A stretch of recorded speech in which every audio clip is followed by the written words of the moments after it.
بسم اللہ الرحمن الرحیم، السلام علیکم ورحمۃ اللہ وبرکاتہ۔ خواتین حضرات، آپ یقیناً بادشاہ محمود اور اس کے غلام ایاز کے نام سے واقف ہوں گے۔ بادشاہ محمود اور اس کے غلام ایاز کا تعلق بے مثال تھا۔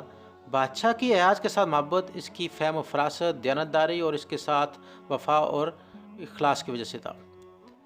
آج کی ویڈیو میں ایاز کی ایک فہم و فراست کا واقعہ آپ سے شیئر کریں گے، اس لیے ویڈیو کو مکمل دیکھیے گا۔ خواتین حضرات، آدمی کی خوبیاں ہی بعض اوقات اس کی دشمن بن جاتی ہیں۔ ایاز کی ذہانت، دیانت اور امانت اور اپنے آقا کے ساتھ وابستگی، کام اور فرمانبرداری ایسے اعمال تھے جنہوں نے تمام ارکان دولت کا اس کا دشمن بنا دیا۔ ایاز کے خلاف ان کے دلوں میں نفرت اور بغض اور حسد کا مادہ روز بروز بڑھتا جا رہا تھا۔ وہ تو سلطان کا لطف و کرم ایاز کے حق میں بڑھ رہا تھا۔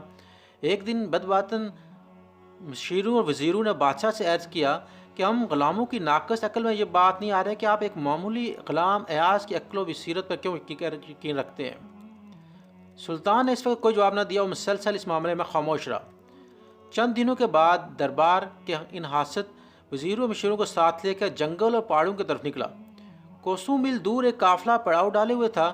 سلطان نے ایک امیر کو حکم دیا کہ گھوڑے پہ تیزی سے جاؤ اور قافلے والوں سے پوچھو کہ کہاں سے آئے ہو۔ وہ امیر سلطان کے حکم کی تکمیل میں گیا اور کچھ دیر میں واپس آ کر بتایا کہ قافلہ شہر رے سے آیا ہے۔ سلطان نے پوچھا قافلے والوں کی منزل مقصود کیا ہے؟ اس کا جواب امیر نہ دے سکا۔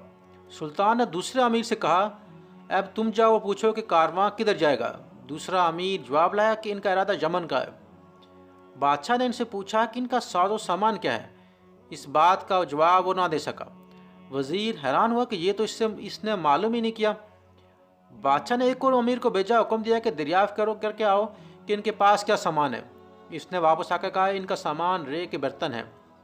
بادشاہ نے اس سے پوچھا وہ قافلہ رے شہر سے کب نکلا تھا؟ وہ امیر اس سوال کا جواب دینے سے عاجز رہا۔ بادشاہ نے ایک اور وزیر کو بھیجا تاکہ وہ معلوم کرے کہ انہوں نے سفر کب شروع کیا۔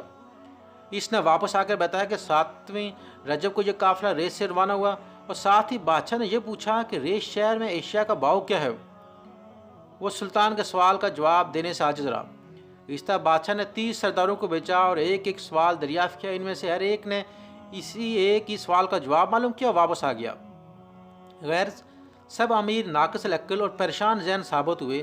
قافلے والوں کا پورا حال کسی نے جاننے کی زحمت گوارا نہ کی۔ اس مشاہدے کے بعد سلطان نے ان بدباطن مشیروں وزیروں سے کہا کہ تم لوگ ایاز پر اعتراض کرتے ہو کہ وہ اتنا منظور نظر کیوں ہے؟ سلطان نے ان پر ایک معنی خیز نظر ڈالی اور کہا میں تم سے پہلے ایاز کا امتحان لے چکا ہوں۔ میں نے اس کو یہ بات دریافت کرنے کے لیے بھیجا کہ قافلہ کہاں سے آیا۔ وہ گیا اور قافلے کا سارا حال دریافت کر کے واپس آیا۔ میں نے اس سے جو سوال کیا اس نے تسلی بخش جواب دیا، جو معلومات تم 30 آدمیوں نے 30 پھیروں میں فراہم کی، اب تمہیں پتہ چلے گا کہ میں اس کی اتنی قدر کیوں کرتا ہوں۔ یہ سن کر سب مشیروں و وزیروں کے چہرے شرم سے پانی ہو گئے۔ انہوں نے اپنی گستاخی کی معافی چاہتے ہوئے کہا کہ بے شک ہم ایاز کی برابری نہیں کر سکتے۔ ایاز کی فراست، قابلیت اور ذہانت خدادات تھے۔ خواتین حضرات، اس واقعے سے ہمیں ایک سبق حاصل ہوتا ہے، وہ یہ کہ حسد ایک بیماری ہے، اس سے ہمیشہ بچنا چاہیے۔